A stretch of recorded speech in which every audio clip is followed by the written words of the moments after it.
बाहेर जमलेल्या सर्व पदाधिकारी बांधवांनो आणि भगिनींनो, आता मी खाली आलो रंगशारदाला, रिकामा रिकामा वाटलं मला. आणि मग माझ्या लक्षात आलं की आपण पत्रकारांना सगळ्यांना वरती बोलवलंय.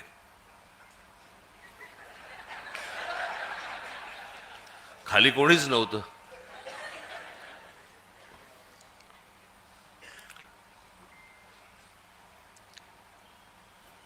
तेही आपलेच आहेत. पण मला कळत नाही. मी आज पण त्यांना विचारलं, मी माझ्या घराच्या बाहेर उभे असतात रोज. माझी गाडी बाहेर जाताना आणि गाडी परत घरामध्ये येताना सारखं शूट करतात. मी म्हटलं, अरे रोज एकच गाडी शूट करून करून कंटाळा कसा येत नाही तुम्हाला?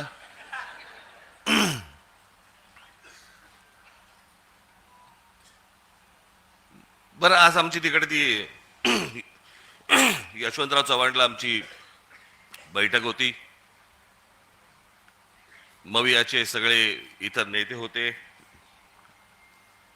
आणि आम्ही होतो. बाहेर पडताना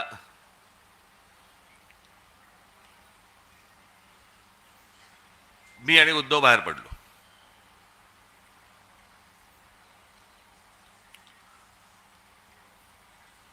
मी त्याला विचारणार होतो, तिकडे जे सगळे कॅमेरावाले होते त्यांना विचारणार होतो, कारण परत परत सुरू करणार 11वी भेट मोजतायत. आम्हीच विसरलो. बरं, आता सोडून द्या ना. आता उठणं बसणं तर होणार आहे, भेटणं होणार आहे, ते चालू राहणार आहे. मोजताय कसले? 9वी भेट, 10वी भेट, आणि ते किती वेळा दाखवणार? मलाच कंटाळा आला तर लोकांना किती कंटाळा येत असेल?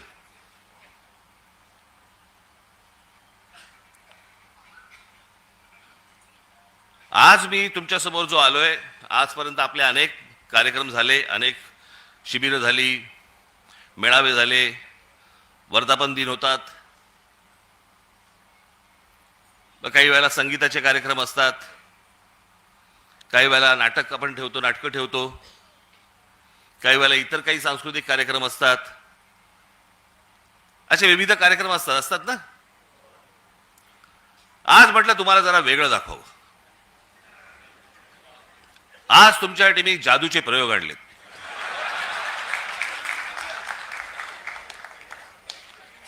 मी म्हटलं जरा जादूचे प्रयोग वगैरे जरा बघायला तुम्हाला पण मजा येईल.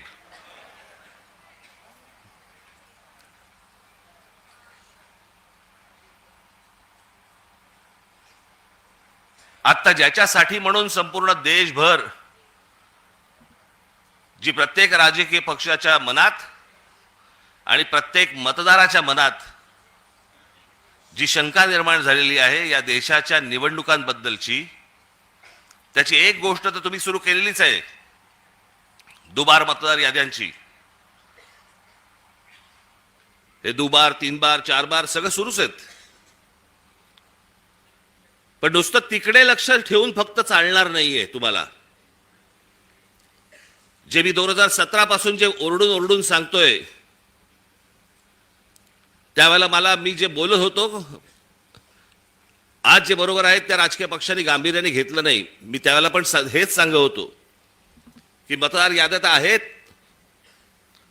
पण ही निवडणूक जी मशीन्स आहेत याच्याकडे तुम्हाला दुर्लक्ष करून चालणार नाही. आणि म्हणून मी आज तुमच्यासमोर हे इलेक्ट्रॉनिक मशीन हे तुमच्यासमोर आणले आणि त्याच्यामध्ये कशा प्रकारचा गोंधळ होतो आणि म्हणून ते सगळं सादर करणार आहेत. मी पहिलं नाव विसरलो, पटेल ना, अमित उपाध्याय, आणि दुसरे कोणतरी पटेल होते. अमित उपाध्याय ना तुम्ही? यक्षित पटेल. मी म्हटलं पटेल असेल तर बरं होईल, नंतर त्रास नाही होणार त्यांना. त्याच्यामुळे मी श्री उपाध्याय आणि पटेल यांना मी इथे व्यासपीठावरती यायला विनंती करतो. या आपण.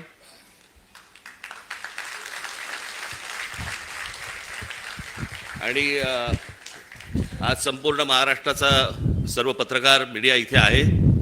आपणही, मी माझं बोलून झालं की इथे बाजूला जरा थांबणार आहे, त्यांचं पूर्ण झालं की मी परत आपल्या समोर येणार आहे. तर मला असं वाटतं आपण दोघांनी महाराष्ट्राला हे सर्व जादूचे प्रयोग एकदा दाखवावेत, कळलं का? आणि त्याच्यात सगळ्यांचे डोळेही उघडतील, लोकांपर्यंतही हे पोचेल. काय चाललंय महाराष्ट्र आणि देशात हेही मला असं वाटतं सर्वांना समजेल, तुम्हालाही समजेल. त्याच्यामुळे ह्या गोष्टींकडे दुर्लक्ष करू नका. मी आपल्याला थोड्या वेळाने भेटतो. धन्यवाद. सुरू कर. आवाज येते? आवाज येते का? माझं नाव अमित उपाध्याय आणि मी EVM हटाव सेनातर्फे इकडे आमची बनवलेली डेमो EVM मशीन, ही EVM ही जी मशीन आहे ती आम्ही बनवलेली मशीन आहे. ही इलेक्शन कमिशनची मशीन नाही आहे. तर या डेमो मशीनमध्ये आम्ही इलेक्ट्रॉनिक आणि पेपर वोट दोघांची इकडे चोरी कशी होऊ शकते ते करून दाखवणार आहे. तर आम्ही हे कुठे क्लेम नाही करत आहे की अशी चोरी तिकडे झाली तशी झाली. आम्ही हे म्हणतोय का जर असा हा प्रोग्राम जे आम्ही याच्यामध्ये चोरीचा प्रोग्राम टाकला आहे, जर तो इलेक्शन कमिशनच्या मशीनमध्ये आहे तर तिकडे पण चोरी होऊ शकते. तर ही मशीन जी आहे ती राहुल चिमनभाई मेहता यांनी बनवलेली आहे आणि त्यांचा जो क्वालिफिकेशन आहे ते दिल्ली IIT पासून पासआउट सॉफ्टवेअर इंजिनियर आहेत आणि त्यानंतर जाऊन त्यांनी US मध्ये कम्प्युटर सायन्समध्ये मोठी डिग्री घेतली आहे. त्यांना ही चोरी जेव्हा समजली त्यावेळी हे डेमो मशीन त्यांनी बनवली आणि या डेमो मशीनमध्ये आता आम्ही थेट काम चालू करू आणि आपण काय चोरी कशी होऊ शकते ते बघू. आता हे डेमो चालू करण्याचा अगोदर हा आपला VVPAT आहे. VVPAT म्हणजे ज्याच्यामध्ये आपल्याला पावती दिसते. हा बॅलेट युनिट आणि कंट्रोल युनिट आहे. बॅलेट म्हणजे जिकडे आपण बटन दाबतो आणि कंट्रोल युनिट म्हणजे ज्याच्यामध्ये इलेक्ट्रॉनिक वोट जाऊन सेव्ह होतात. तर आपण इकडे चालू करू पहिला प्रकार. तर आपण बघू शकता बॅलेट युनिटमध्ये, मी कॅमेरामॅनला रिक्वेस्ट करणार का इकडे बघा, याच्यावर थोडं झूम केलं तर आता आपल्याला काय दिसतं, इकडे 3 कॅन्डिडेट्स आहेत. एक आपला सफरचंद आहे, केळा आहे आणि कलिंगड आहे. आणि आपण आता डायरेक्ट वोटिंगला लागू. तर वोटिंग चालू करण्याच्या अगोदर मी सगळ्यांना दाखवतो पहिले हे VVPAT उघडून का VVPATमध्ये कुठलीही पावती नाही आहे. VVPATमध्ये पहिल्यापासून कुठलीही पावती नाही आहे, म्हणजे कुठलीही वोटिंग नाही झाली आहे. तर आपण इकडे आता वोटिंग चालू करू आणि जे आपण वोट करणार त्याची पावती आपण इकडे बघणार आणि मग आपण कन्फर्मेशन करणार का आपल्याला ती पावती दिसली आणि त्यानंतर मग आपण सगळं चेक करणार का पुढे काय होतं. तर मी इकडे सगळे बघू शकता की मी केळ्याला मत दिलं आणि सगळ्यांनी केळ्याची पावती दिसतंय का कन्फर्म करा. मग आपल्याला केळ्याची पावती दिसली म्हणजे पहिला वोटर आला आणि त्याने केळ्याला मत दिलं आणि त्याला केळ्याची पावती दिसली. आता तो समाधानी झाला आणि तिकडून गेला तर आपण काय बोलू नाही शकत का काय त्याच्यामध्ये प्रॉब्लेम आहे. त्यानंतर दुसरा वोटर येतो. दुसरा वोटर पण समजा असा आहे का तो एकच फॅमिलीचा आहे किंवा एकच एरियाचा आहे आणि एकच मानसिकतेचा आहे, तो पण केळ्याला मत देतो असा होतो. आता परत समजा मी केळ्याला मत दिलं तर आपण बघू इकडे आपल्याला काय दिसतं, परत केळ्याची पावती दिसली. या प्रकारे 2 वोटर आले, दोघांनी केळ्याला मत दिलं आणि केळ्याची पावती पण बघितली. आता ते समाधानी होऊन गेले. त्यानंतर आपण काय करतो, आपण एक मत कलिंगडला देतो. आता कलिंगडला मत दिलं, आपण परत कलिंगडची पावती कन्फर्म करू. आपल्याला कलिंगडची पण पावती दिसली. या प्रकारे 3 वोटर आले, 2 केळ्याचे आणि 1 कलिंगडचा. त्यानंतर चौथा वोटर येतो आणि चौथा वोटरनी पण कलिंगडला मत दिलं. अशा प्रकारे 2 वोटर केळ्याचे आणि 2 वोटर कलिंगडचे. आता 4 वोट झालेत. आपण तिसरा कॅन्डिडेट जो आहे केळा सफरचंद, त्याला आपण 1 मत त्याला पण देऊ. मग आपण सफरचंदला पण मत दिलं. आता सफरचंदची पण पावती बघा. असे 5 वोटर आले. सगळ्यांनी आपला वोट केला, 2 केळ्याचं, 2 कलिंगडचं आणि 1 सफरचंदचा. याप्रमाणे वोटिंग झाली. आता समजा इलेक्शन संपलाय, आज इलेक्शन होता, इलेक्शन संपलं. 3 दिवसानंतर आपण इलेक्शनचा निकाल बघू. पहिले आपण जो इलेक्शनचा निकाल बघणार तो इलेक्ट्रॉनिक वोट असेल तर इलेक्ट्रॉनिक वोट म्हणजे जे आपल्याला दिसत नाही आणि त्याची काउंटिंग काय दाखवते बघा. मी कॅमेरामॅनला रिक्वेस्ट करणार का ते फक्त या LED वर झूम करा तर सगळ्यांना तो निकाल दिसेल. निकाल असा येतोय का 3 वोट जे आहे ते सफरचंदाला भेटले आहेत, 1 वोट जे आहे ते केळ्याला भेटलं आहे आणि 1 वोट जे आहे ते कलिंगडला भेटलं आहे. पण आपण काय वोट केलं होतं हे आपल्याला माहिती आहे. 1 वोट आपण केला होता सफरचंदला आणि 2 केले होते केळे आणि कलिंगडला आणि आपण त्याची पावती पण बघितली होती. तर आपण आता बघू की याच्यामध्ये आपल्याला काय दिसतंय. आपण हे सगळं बघितल्यानंतर आपल्याकडे एकच उपाय आहे. भरपूर आमदारांनी हे केलं पण होतं का बाबा आम्ही पैसे भरू आणि VVPATची मोजणी करू. VVPATची पावती जर 100% मोजणी केली तर चोरी पकडली जाणार असे बोलणारे बोलतात. पण तर आपण इकडे काय करू ते याला उघडू आणि चेक करू. पहिले आपण बघितलं होतं की याच्यामध्ये कुठलीच पावती नव्हती. तर एक एक करून उघडणार. पहिला हा आपण हे बघू शकता केळ्याचं. दुसरा हे बघा हे केळा, हे कलिंगड. परत बघा हे परत सफरचंद. या प्रकारे सफरचंदचे 2 मत झाले, आपण एकच दिले होते. आणि इलेक्ट्रॉनिक वोटच्या बरोबर जर याची आपण मॅचिंग केली तर 100% मॅचिंग झाली. म्हणजे इलेक्ट्रॉनिक वोट आणि पेपर स्लिपचे वोट हे 100% मॅचिंग करून आपला हा प्रोग्राम हा आपल्याला वोट चोरी करून देऊ शकतो. आता हा प्रोग्राम जर इलेक्शन कमिशनच्या मशीनमध्ये आहे तर प्रॉब्लेम आहे, नाहीतर मग आम्ही हे तुम्हाला खेळ दाखवतोय. तर पुढे काय समजायचं ते आपण समजू शकता. आता ही चोरी आपण बघितली. या चोरीला हॅकिंग नाही म्हणत, या चोरीला प्रोग्राम टाकून चोरी म्हणतात. जे आपण ऐकलंय ते हॅकिंग नाही आहे. हे हॅकिंग शिवाय कशी चोरी होऊ शकते ते आपण याच्यामध्ये बघितलं. तर ही चोरी जे झाली ती कशी झाली हे आपण परत समजण्यासाठी परत इकडे वोटिंग स्टार्ट करू आणि बघणार का आपल्याला काय दिसतंय. पहिले आपण बघून घ्या आतापर्यंत कुठली वोटिंग नाही झाली आहे. तर इकडे आपला प्लीज डू वोटिंग म्हणजे 0 वोट. आणि आता हे आपण VVPAT पण बघतोय, याच्यामध्ये पण पावती नाही आहे. तर ही जी चोरी झाली त्याला समजण्यासाठी आपल्याला थोडासा हे VVPATचं माहिती पाहिजे. तर आपल्याला ब्लॅक ग्लासची जर स्लाईड्स आली तर बरं होईल. हे या VVPATमध्ये 2017च्या जवळ असा काळा कास लावला गेला होता. अगोदर जो VVPAT होता त्याच्यामध्ये काळा कास नव्हता. आता हे काळा कास लावल्यानंतर काय गोळ होऊ शकतो हे आपण समजण्याचा प्रयत्न करू. आता मी हा काळा काच काढलाय, काळा काच काढून बाहेर ठेवलाय आणि परत 30 वोटिंग आपण करत बघू. तर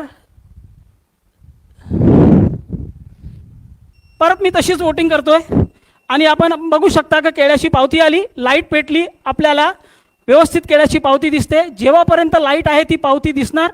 आणि जर हा काळा काच काढला, काळा काच इकडे ठेवला तर आपल्याला काहीच नाही दिसणार. जे दिसणार आहे ते तेव्हाच दिसणार जेव्हा पहिल्यासारखा VVPAT असेल. पहिल्याचा VVPAT जो होता त्याच्यामध्ये काळा कास नव्हता. आता काळा कास लावल्यानंतर वोट झाल्यावर पहिला वोट जेव्हा वोट करणार त्याला त्याची पावती दिसणार फक्त लाईट पेटल्यावर. तर ही लाईट जी आहे ती 8 सेकंदासाठी ती पेटते आणि 8 सेकंदामध्ये आपल्याला ती पावती दिसते. पण ती पावती जर त्याचा वोट चोरी करायचा असेल तर ही पावती हा प्रोग्राम अडकून ठेवणार, त्याला खाली पाडणार नाही.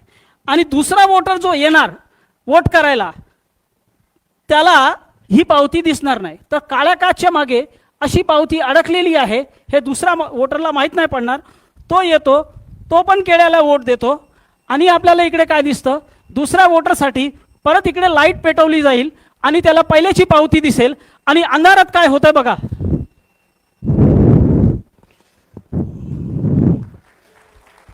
अंधारात काय होत आहे का त्यांनी सफरचंद मारला.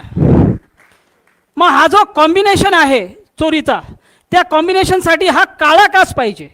लाईटची अवधी पहिले 15 सेकंड होती, त्याला 2017च्या वेळी कधीतरी 8 सेकंड केली गेली आणि हा काळा काच लावला. आणि त्या 8 सेकंडमध्ये तुम्हाला जी पावती दिसते ती पहिल्याची पावती आहे, तुमच्या अगोदरची वोटरची पावती आहे का तुमची पावती आहे ते माहीत नाही पडणार जर या काळा काचचा उपयोग केला गेला आणि जर असा चोरीचा प्रोग्राम टाकला गेला आहे EVM मशीनमध्ये. तर आमच्या मशीनमध्ये असा चोरीचा प्रोग्राम टाकला गेला आहे. आता आपण हे परत एकदा करून बघू.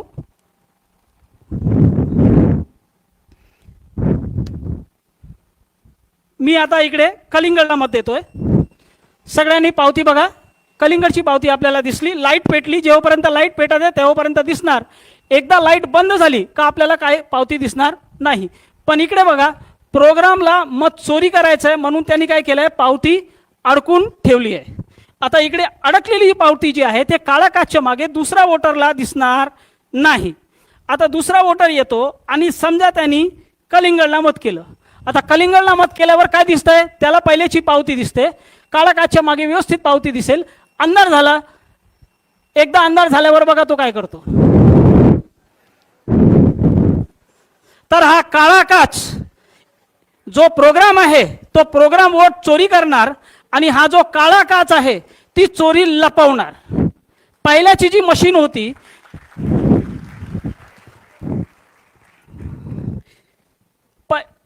पहिल्याची जी मशीन होती त्याच्यामध्ये हा काळा काच न होता आणि त्याला वापरलं गेलं होतं.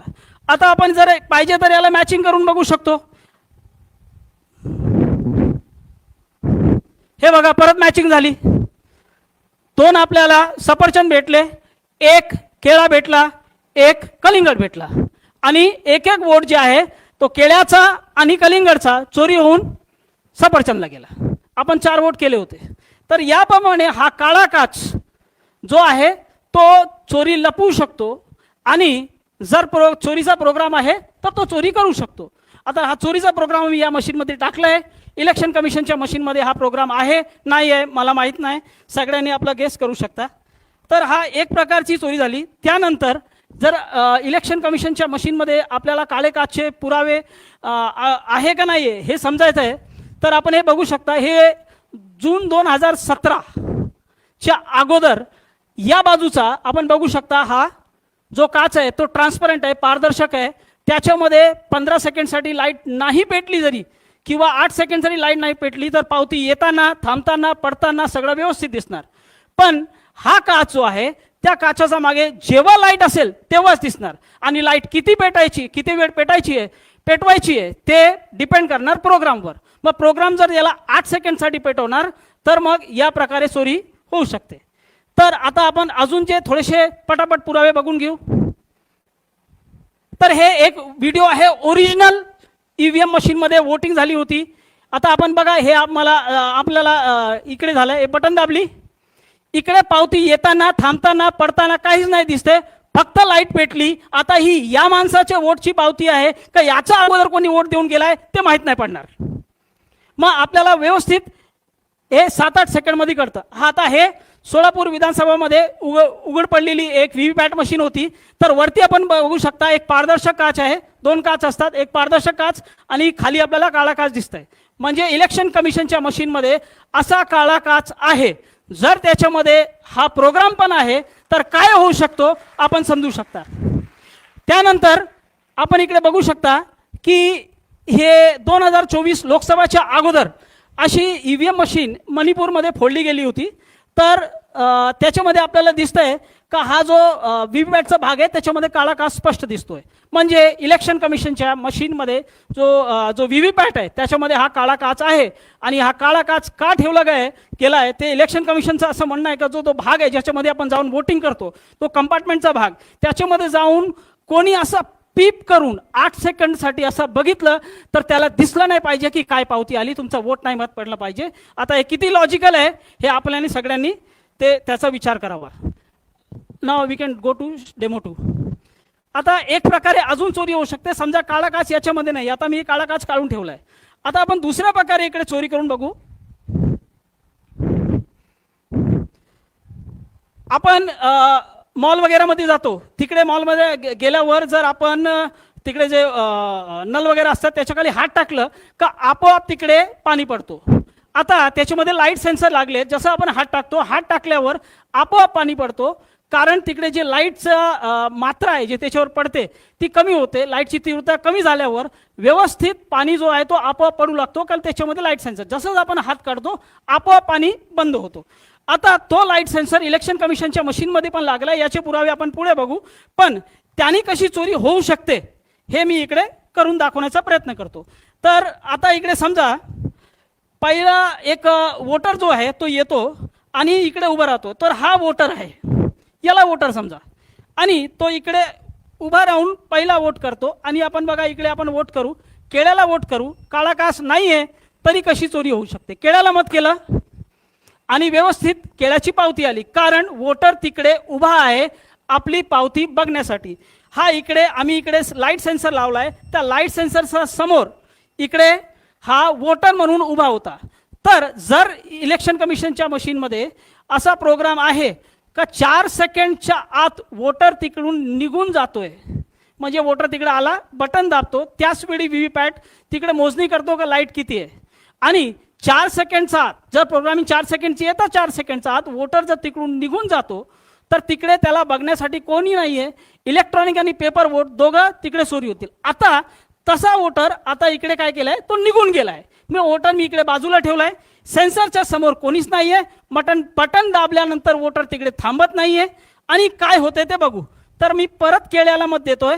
आता परत केळ्याला मत दिलं तर बघा काय येत आहे, वोटर तिकडे थांबला नाहीये, सेन्सरच्या समोर कोणीच नाहीये, केळ्याच्या ठिकाणी सफरचंदाला.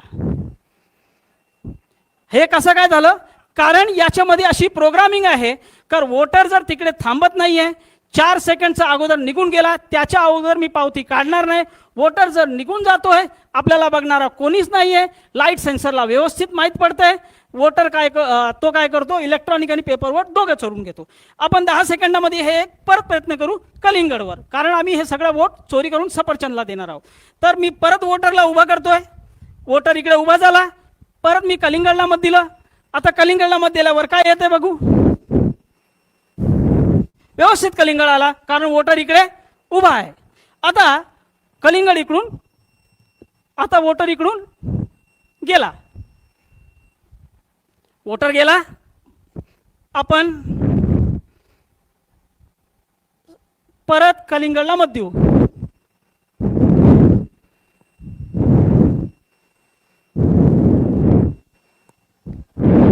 सफरचंद. तर हा प्रोग्राम चोरीचा आहे, पण त्या प्रोग्रामला जी मदत पाहिजे तर याच्यामध्ये लागलेला लाईट सेन्सरची पाहिजे. पण इलेक्शन कमिशनचा जो व्हीव्हीपॅट आहे त्याच्यामध्ये लाईट सेन्सर आहे का? आम्ही चोरी दाखवण्यासाठी उगीच बोंबा मारतो आणि याच्यामध्ये सेन्सर लावलाय. पण इलेक्शन कमिशनच्या मशीनमध्ये सेन्सर आहेत, याचे पुरावे आपण बघू.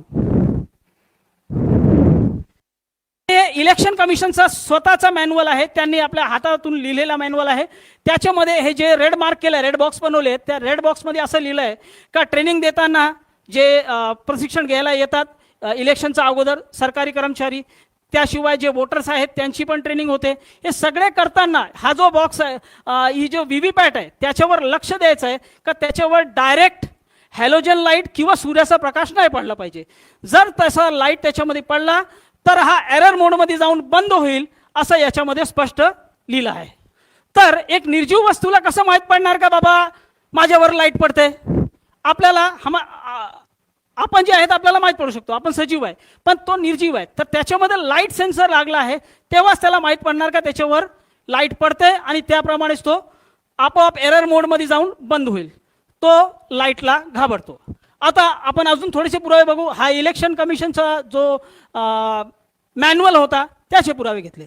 आता ही न्यूज आहे टाइम्स ऑफ इंडियाची, लाईट सेन्सिटिव्ह व्हीव्हीपॅट्स, म्हणजे लाईटला ते काय आहे, संवेदनशील आहे. आता लाईटला संवेदनशील कसा काय झाला बाबा व्हीव्हीपॅट, निर्जीव वस्तू, त्याच्यामध्ये काहीतरी तुम्ही असं टाकलं असेल, आणि जे टाकलेलं गोष्ट असते ती दुसरी काहीच नसून फक्त आपला लाईट सेन्सर आहे. तर लाईट सेन्सर त्याच्यामध्ये आहे, आणि लाईट सेन्सर जर आहे नाही ते तर नक्की एक आहे, पण जर चोरीचा प्रोग्राम पण त्याच्यासोबत आहे तर अशा प्रकारे ही चोरी होऊ शकते. हे 2 प्रकार झाले. त्याशिवाय अजून प्रकार शक्य आहे, पण त्याचा डेमो आम्ही दाखवू शकत नाही, आणि त्याचे जे हार्डवेअर जर त्याच्यामध्ये असतील तर अजून प्रकारे चोरी होऊ शकते. तर ते आपण आता काय त्याच्यावर बोलत नाही.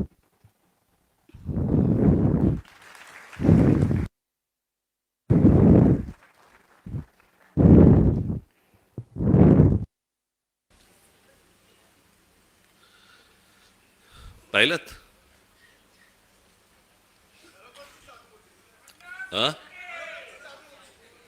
काय?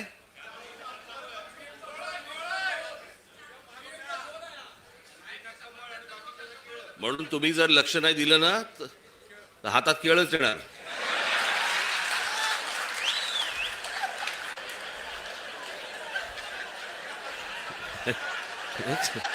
एक सांगितलं तुम्हाला.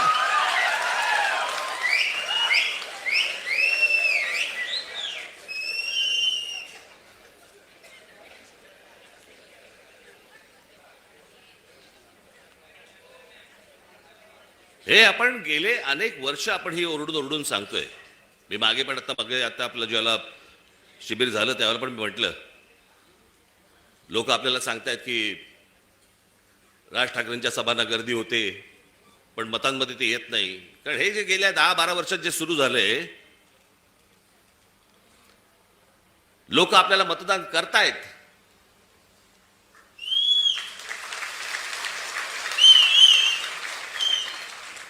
पण ह्या सगळ्या भानगडीमधनं आपल्याला दरवेळेला पराभव पत्करावा लागतो. अनेकांना वाटेल की बाबा मी काहीतरी कारण देतोय. कारण काय द्यायची, अख्खा देश बोंबलतोय. आणि या सगळ्या प्रक्रियेमधनं मग सत्तेमध्ये यायचं आणि मग हवी तशी सत्ता राबवायची.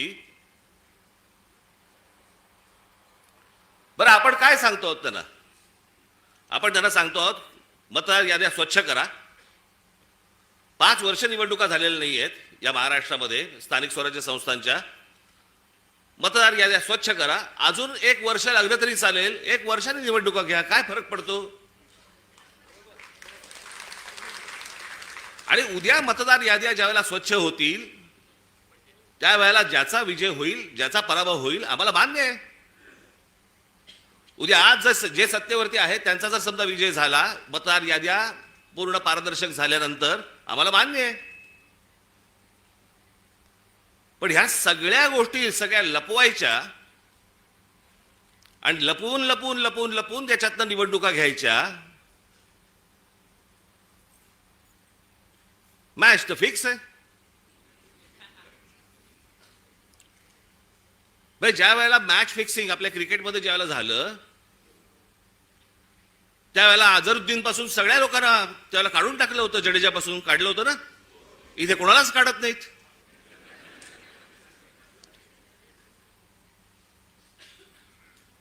मुख्य निवडणूक आयुक्त काय सांगतात म्हणे, सीसीटीव्ही कॅमेरा मधलं जे काही शूटिंग आहे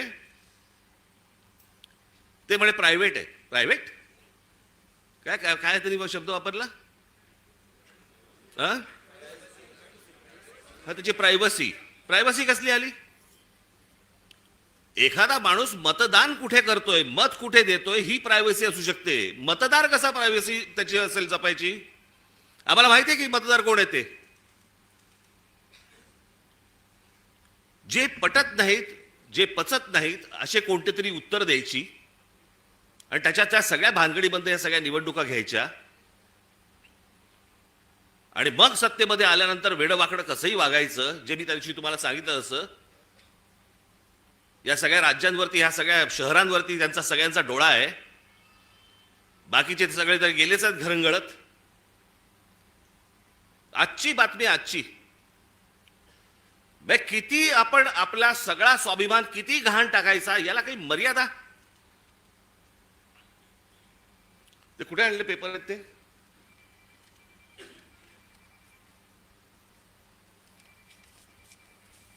म्हणजे हा मनात ह्यांचा विचार येतो कसा?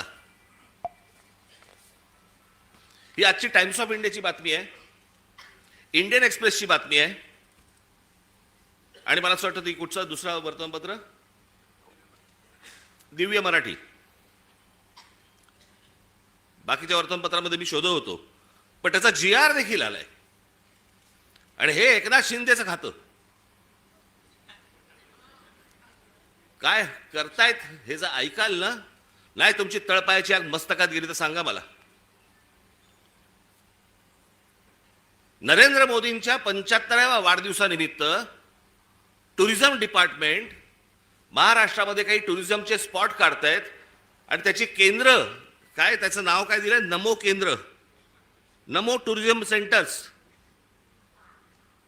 ही नमो टुरिझम सेंटर्स कुठे काढतायत? शिवनेरीवर, रायगडावर, राजगडावर. जिथे फक्त आमच्या महाराजांचं नाव असलं पाहिजे, इथे टुरिझमचे आता सेंटर्स काढायला निघालेत. मी आत्ता सांगतोय, सत्ता असो नसो, वर नाही, खाली नाही, आजूबाजूला नाही, कुठेही नाही,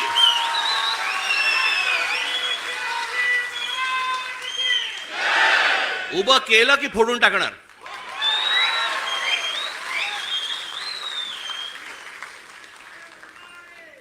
मला स्वतःला मुख्यमंत्री करा म्हणून किती लाचारी करायची. बरं, हे वरती पंतप्रधान देखील माहिती नसेल की खाली काय चाटुगिरी चालू आहे. इथपर्यंत हे कशात नाही येतं. ही सत्ता डोक्यात गेली ना की आम्ही वाटेल ते करू. शिवाजी महाराजांचे गडकिल्ले असू देत, तर काही असू देत, मला मुख्यमंत्रीपद मिळालं पाहिजे, मला सत्ता मिळाली पाहिजे, मला जे समोर दिसेल ते मला मिळालं पाहिजे. याच्यासाठी ज्यांना ज्यांना काही मला खुश करता येईल ते मला खुश करावं लागेल. मुंबईमधल्या जागा द्यायच्या आहेत, अडाणलेला देऊन टाका, तो बोट ठेवेल तिकडे जागा देत आहेत.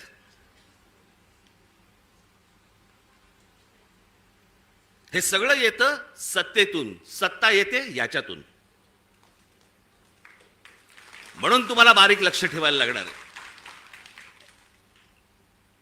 आणि याच्यासाठी म्हणून तो आपला उद्याचा 1 तारखेचा आपण मोर्चा काढतो आहोत. दणदणीत मोर्चा झाला पाहिजे. दिल्लीपर्यंत कळलं पाहिजे महाराष्ट्रामध्ये काय आग पेटली ती.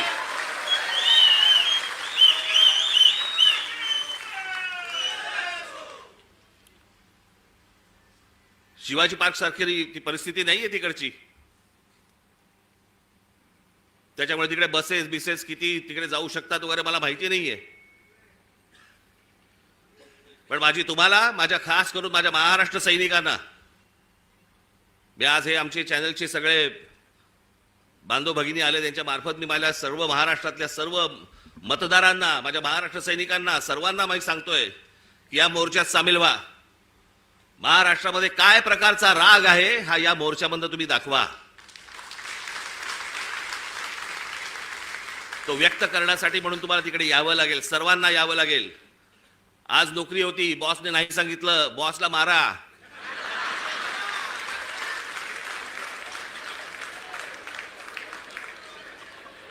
शनिवार पुरता 1 मत त्याच्या गालावर द्या. आणि मला असं वाटतं तुमचा बॉस पण मतदारच असेल, त्यालाही घेऊन या. पण हे जे चाललंय हे या महाराष्ट्रातल्या, या देशातल्या प्रामाणिक मतदाराचा अपमान सुरू आहे. तो मतदार उन्हातानामध्ये रांगेमध्ये उभा राहतोय, त्याला ज्याला हवंय त्याला तो मतदान करतोय. पण येणारे जर समजा रिझल्ट समजा विचित्र लागणार असतील तर मला असं वाटतं की त्याच्या तो मताचा अपमान आहे. हे सगळं सुधारलं पाहिजे, हे सगळं नीट झालं पाहिजे. या देशातल्या निवडणुका पारदर्शक पद्धतीने झाल्या पाहिजेत. उद्या जय कोणाचा पराजय कोणाचा आहे ते निवडणुकीनंतर बघता येईल, पण निवडणुका तरी पारदर्शक झाल्या पाहिजेत. अहो, हे मशीन्स तर कुठेच नाहीत जगात. अमेरिकेसारख्या देशामध्ये, सगळ्या पुढारलेल्या देशांमध्ये आजही तिथे बॅलेट पेपरवरती सगळे मतदान होतात. 3-4 देश आहेत जिकडे वोटिंग मशीन वापरलं जातं, तेही कुठे? आफ्रिकेत. पण जेवढे म्हणून पुढारलेले देश या जगामध्ये आहेत त्या सगळ्या ठिकाणी बॅलेट पेपर वापरला जातो. बरं, हे मी एकटा नाही बोलत आहे,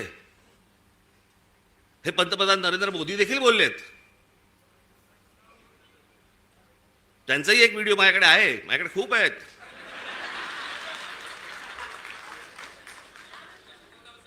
पण मला असं वाटतं की ही गोष्ट तुम्ही सर्वांनी गांभीर्याने घेणं गरजेचं आहे. परवाचा मोर्चा झाल्यानंतर तुम्हाला प्रत्येकाच्या यादी, आज सर्व इथे शाखाध्यक्ष आणि सगळेच मुंबईचे, ठाण्याचे, नवी मुंबईचे अनेक जण आलेले इथे, घराघरामध्ये जा, तुम्हाला चेहरे कळले पाहिजेत. आमचा गजानन कुठे गेला? काळे गजानन, हे आमच्या गजानन दे. काल एक गोष्ट शोधून काढली तिकडे. नवी मुंबई महानगरपालिकेचे आयुक्तांच्या बंगल्यावरती आयुक्ताच्या बंगल्यावरती 550 मतदारांची नोंदणी आहे. नवी मुंबई महानगरपालिकेच्या आयुक्ताच्या बंगल्यावर तुझ्या इकडेच का काय? आता मला आठवत नाही, मला परवा दिवशी कुठेतरी एकाचा पत्ता सुलभ शौचालयाचा आहे. चला बसला असताना सही घेतली काय?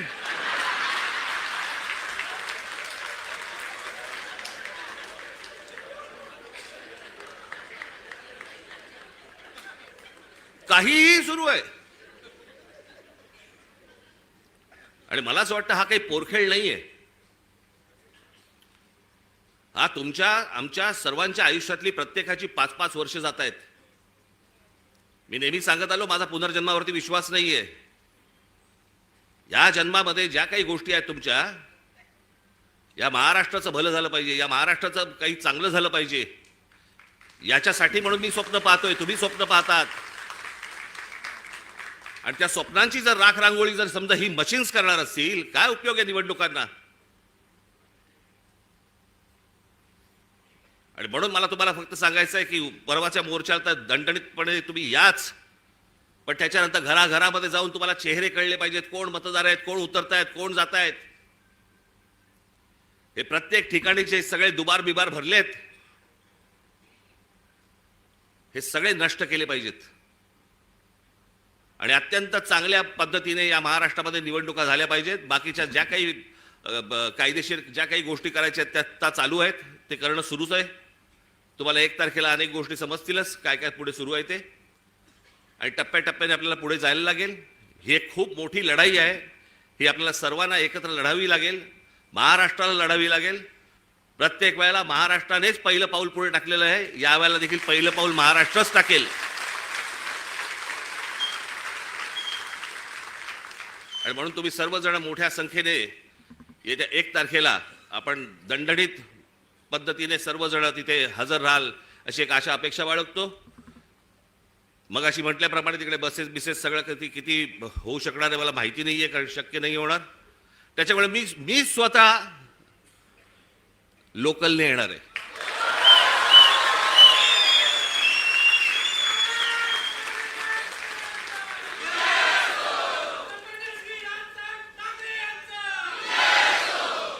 मागे एकदा मी डोंबिवलीवरनं आलो होतो. जातानाच मला, मी खूप वर्ष झाली त्याला, बरेच वर्ष झाली त्याला, 3-3.5 तास लागले हो मला डोंबिवलीला पोहोचायला. गचा गचा गचा गचा गचा चालू आहे आपलं तिकडे त्या खड्ड्यामधनं. ट्रॅफिक जॅम, तो सगळा तो तुमचा शिळफाटा. तिथे पोहोचलं की तो शिळफाटा फाट्यावरच मारतो.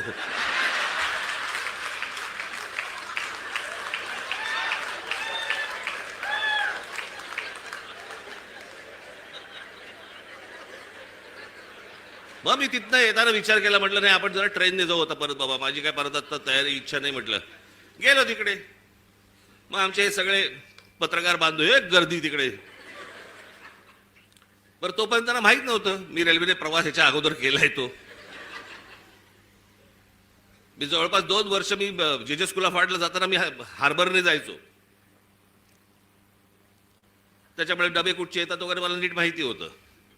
मी उभा होतो, गाडी हळू झाली, मी बघितलं लेडीज डबा, महिलांचा डबा होता. हे सगळेजण ताबाताबात होते, सगळे कॅमेरे बिमेरे पत्रकार सगळे. मी आपलं जाताना फक्त एवढंच केलं, हे सगळेजण त्या महिलांच्या डब्यात शिरले, मी मागच्या डब्यात शिरलो.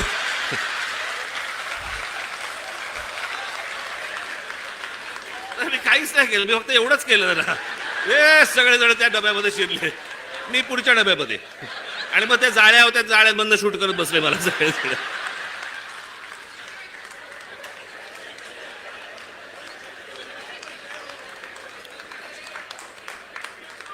असो, तर मला काय सांगायचंय माझ्या पत्रकार बांधवांना समजलं असेल. 1 तारखेला विनाकारण गर्दी करू नका. तर मी 1 तारखेला तिकडे येणार आहे. रेल्वेने मी खूप अगोदरच पोहोचणार आहे तिथे, लवकर येऊन थांबणार आहे तिकडे. कुठे थांबणार ते सांगणार नाही तुम्हाला, पण अगोदर येणार. तुम्ही सगळेजण जोरदार तयारीला लागा. 1 तारखेला तर या, पण त्याच्यानंतर प्रत्येकाला घराघरामध्ये जाऊन सर्व मतदारांना आपण भेटा, त्यांच्याशी बोला, मतदार यादीमधलं नाव सगळ्यांची चेक करा. आणि मग जेव्हा कधी निवडणुका होतील, जेव्हा कधी काय होतील, त्यावेळेला आपण निवडणुका लढू. तोपर्यंत आज जे पाहिलंय ते घराघरापर्यंत पोचवा. धन्यवाद. जय हिंद, जय महाराष्ट्र.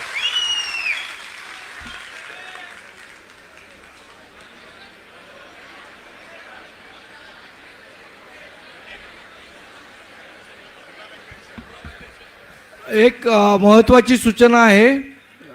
पुरुष विभाग अध्यक्ष तसंच तिन्ही उपशहर अध्यक्ष यांनी बाजूला येऊन थांबायचं आहे. मुंबईचे पुरुष विभागाध्यक्ष आणि तिन्ही उपशहराध्यक्ष यांनी बाजूला येऊन थांबायचं आहे. आणि या मेळाव्याची सांगता आपण राष्ट्रगीताने करणार आहोत, तरी सगळ्यांनी थांबायचं आहे. अविनाश जाधव आणि राजूदादा पाटील यांनी सुद्धा आणि गजानन काळे यांनी सुद्धा येऊन थांबायचं आहे.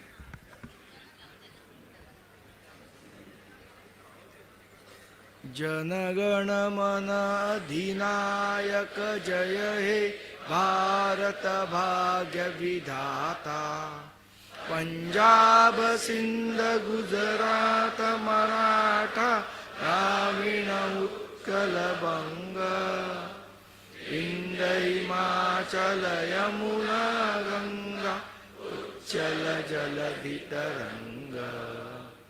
तव शुभ नामे जागे तव शुभ आशीष मागे. गाये तव जय गाथा जनगण मंगलदायक जय हे भारत भाग्य विधाता. जय हे जय हे जय हे जय जय जय जय हे. माता की जय.